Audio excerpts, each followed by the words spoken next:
Hey everyone! Hello. Long time no see. Well overdue, yes. Definitely. We've been very overwhelmed with personal life, school life. It's been a lot. I'm sure all of you Yeah. feel the same way. Yeah, we felt like we needed to get a grasp on life before we could share what we were doing. Definitely. It's taken up to this point and my head is still spinning, but we'll Yes, figure it out. same. We're all in this together. We are. So, over the past few months, I guess now, that's crazy to think about. Yeah. Um, we were doing a lot of talking to each other and bouncing ideas off each other. So we thought we'd share a topic today. We kind of titled it What Distance Learning Has Taught Us and Where We Want to Go with It in the Future. Yes. So let me give you some background. Our school we created packets for all K through 4. All of our K through 4 students got packets that were sent home, one packet for April and one packet for May. So we created the packets with our teams, put it all together. They had all of their work mailed home and they have it at home. But we were also given the directive to stay in contact as much as we can. We could use live Google Meets. We could do just send enrichment activities. We really weren't supposed to teach new content. It was more just enrichment and just kind of staying in contact with the students and parents just to support them in any way that we could being away from them. Yeah. So we used Class Dojo because that's what we were used to using. So go ahead Yeah. and share a little bit on that, Tara. Yeah. So Jamie and I both had used it, throughout the school year. It was something that we used to contact parents pretty much daily in the classroom. We also would post, different highlights during the school year of what was happening in the classroom. So when we transitioned to distance learning, it just seemed like the obvious choice on how to continue to communicate. So Jamie and I both would obviously dojo message our parents daily, just keeping them in the loop of what was going on. And we really wanted to kind of be able to do more and enrich more. Like she said, it was something that we were given the directive and something that we wanted to do as well. So some things that we were doing using Dojo was we would post like ourselves reading. We would read to the class just so that they could see our face and, just keep that Community. tradition or yeah, community going of just listening to their teacher read to them and giving them some comfort in that. Um, we also started to do portfolio challenges. And this is something that was a little bit different because both Jamie and myself hadn't used that piece of dojo in the regular classroom. So this was something that we were trying to teach the parents and the students how to use virtually, which kind of was a little bit of a challenge. Like, oh, I'm having a hard time, submitting this portfolio challenge, and it was hard to teach them, through this. But it was something that we both wanted to use, and it was a way for the students to respond to different challenges that we had academically. Yeah. So So if you're not familiar with portfolio challenges, it's kind of similar. I'm not really an expert on Seesaw, but it kind of has a similar idea of Seesaw, I guess.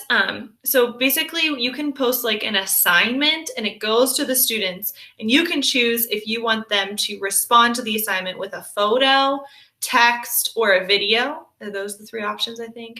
And yeah, they can send back. And so it comes to you as the teacher. You get to look at whatever they submitted to you, and then you can approve it or deny it. And if you deny it, it goes back to the student. They have to fix whatever you tell them to fix. If you approve it, it then gets posted to their portfolio, and now their parents can see it. So it kind of is a way in the classroom, is the way I would use it, for parents to like kind of stay up to date on what we're doing. If I'm not sending papers home every single day, they know what's happening because they're seeing it on that portfolio once I approve it. right. But we wanted to be able to use it even at home. And again, like Jane said, it's really, I don't think that was the purpose for it to use with distance learning, but it was something that we wanted to kind of take on the challenge and see if it could work. Yes. So different things, like just as an example, today I posted a challenge for my students. They had to watch like a video on solids, liquids, and gases, and then they had to go for a hunt, and they had to like respond to my challenge. Show me one solid, one liquid, and one gas. And they could do that using any of the different portfolio responses, pictures, actually drawings too, I think is one, Oh yeah. or video. So that was a way that we could kind of keep the learning going and stay like kind of in touch with our students, because it's hard to stay in touch with them. We're contacting their parents constantly, but there was no way for us to talk to them. They don't have emails. They don't have the texting capability on Dojo. Like, so that was a way for us to kind of stay with them. Yeah. So we really like that part of Dojo. Yes. However, we started thinking ahead. Say we don't go back to school. Let's all cross our fingers that's not real, but delivering new content on Dojo, we found using like the portfolios or the capabilities that Dojo has would not really work best for us and our students. Definitely. We just thought it would be more challenging, like being able to teach them and walk them through it and have checks for understanding and all that would not be possible in there. So with that being said, we started thinking about, okay, if we go into next school year, hopefully we go back to normal. Say we go back to normal, what would we do differently as teachers to make sure that our students are ready if something like this were to happen again? That's where these ideas started coming into play. We started exploring different platforms and different things to use. So some of them, just to list some, were Nearpod, Seesaw, and Google Classroom. I think I've narrowed it down to, and we'll see what Tara thinks in a second, but I've narrowed it down to, I think Nearpod is going to be my answer to that question. What do you think, Tara? Based on some things that Jamie has shared with me with Nearpod, I think the same thing. And just a kind of side note too, the reason we didn't implement these now is because our students were never familiar with them. So that is why we kind of were like, you know what, let's learn as much as we can now throughout the summer so that, you know, when we do get back into the classroom, these are things that we can get them familiar with right away in case this were to happen again. Yeah, absolutely. Because we already experienced kind of difficulty in teaching them on the Dojo platform, which they have already so familiar with. Right. How to do the portfolios was a challenge for some of them, which I totally understand. It's something kind of brand new inside that platform. So we saw that, we experienced that challenge, and we were like, this is just going to be way too much if we try to introduce a totally new platform with all different components. Trying to do that virtually would be almost impossible. Too hard, yeah. We decided not to do that. So to give you kind of a gist of what we're seeing with Nearpod that is appealing. So I have already started creating Google Slides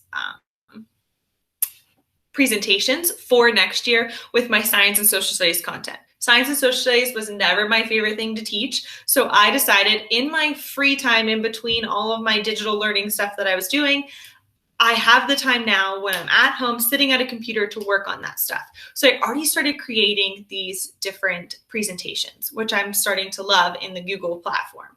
However, I thought to myself, how am I going to deliver this to students if we're not in the classroom?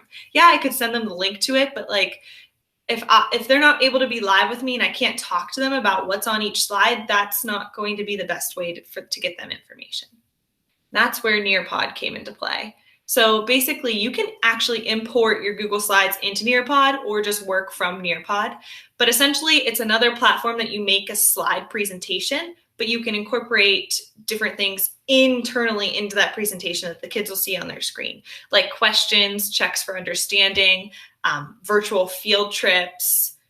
The list is endless. I can't even think of them all right now because I'm still learning it myself. But that's kind of where that idea came into play. Tara, can you see yourself using it in a first grade classroom? Yes, so that's something that, again, we were bouncing some ideas off of each other, and we both love the idea of using it maybe even for like a center time. Mm-hmm. Jamie and I both do something in the mornings where students have access to just like independent learning through play almost. Mm-hmm. And this would also be another way to just kind of like direct small group or direct even one-on-one instruction while they're off on their own. So I would love to use this kind of stuff in the classroom first, in those ways. and then they're so used to it and they're comfortable. So that's kind of my idea with it. Yeah, ideally we would go back to school in the fall like normal and be able to get the kids totally like on board with this. They totally understand it themselves. So in the event that unfortunately like something like this happens again, then and we leave school, they know what they're doing and they can show their parents how to do it. And like then we'll only have to help a couple students if they're struggling with it, rather than trying to teach the whole class virtually how to start a new platform. So that's the ideal situation. We're hoping we go back and we can use it during centers or morning choice or things like that, or even during our lessons, just incorporate it so that they are used to a more digital learning platform. Yes. So we were also talking about how, okay, say you all were like, okay, you guys are great thinking about this stuff, but what if like we go back to school like normal? Is this going to be a waste of your thought to be thinking about how to do like digital learning within the classroom? And the answer is no, I don't think so. What do you think, Tara? I don't think so either, because I feel like that's kind of been a push for a while now. So many schools are one-to-one, and so many schools are, getting grants. Oh, we want more Chromebooks. We want more, whatever the digital learning platform you want to use is. But I just feel like it is such a push now. So I don't think it could ever be wasteful. I agree. I think this is kind of forcing everyone to jump on that train, where we've been kind of like, some of us have been pushing it back because we don't have the resources or we don't have the time to research it. But now we kind of do have that time, and hopefully maybe our schools will start getting more digital resources so that this can become more of a reality. And Yes, also definitely. we were saying like, okay, say a pandemic never happens again and we don't leave school for this long. Please, hopefully that is the truth. But even this could be helpful for normal things that happen, such as vacation, like kids go on vacation. If they could do all their stuff before vacation, or you could assign it to them, or while they're on vacation digitally, that would be so helpful. Yeah. And we talked even about like if we're out and we have a sub for an extended period of time, you're still, giving that instruction, you yourself as the teacher, through these Nearpod lessons. So yeah, that would be so helpful, even on a day-to-day sub basis. Like I was saying, depending on who my substitute is, or if I know them or don't know them, and I just know that the kids don't interact well with them, that sometimes I just count the day as a loss, and I just make sure that I schedule review activities so that they're not losing out on instruction. Where if we had these kind of resources, like essentially the day could run just as smooth when we're not there. So that would be really helpful. It's still the instruction coming directly from you as the teacher. So yes. So that's just kind of where our minds are. That's all we were going to share with you. Right. We thought, like most of you are already in the swing of whatever your online platform looks like for this school year, but these are some really good ideas and really good ways to maybe spend your summer thinking about how to implement some new things if this, again, ever were to happen again, or just because you want to utilize all of the time you can with your students. Like we said, if a sub's in the classroom or a child is on vacation. So these are things that would help all of those different scenarios. Yes. I know I usually use my summer more as relaxation, but I think right now, I'll use a little bit of relaxation, but I think I need to use my time wisely and not regret wasting that time when I could have been really transforming my classroom to run smoothly for something like this. I just don't think any of us were prepared for this. And I think that's normal and that's okay. But now the personality I have is I want to make sure that I am totally prepared to deliver new content and just be the best teacher that I can be, even if I can't be with them. You're right. And still kind of meeting their needs and reaching as many students as we can virtually. So exactly. Yes. All right, guys. Well, we hope you enjoyed our little chat and just our brain dump right there. And hopefully we'll see you soon. Yes. We miss school. I'm sure all of you do too. So Yes, hang it's in there. easier running up to each other's or down to each other's classroom to do a quick video than this, but hey, Yes. we're making it work. So bye. Great. Thanks, guys.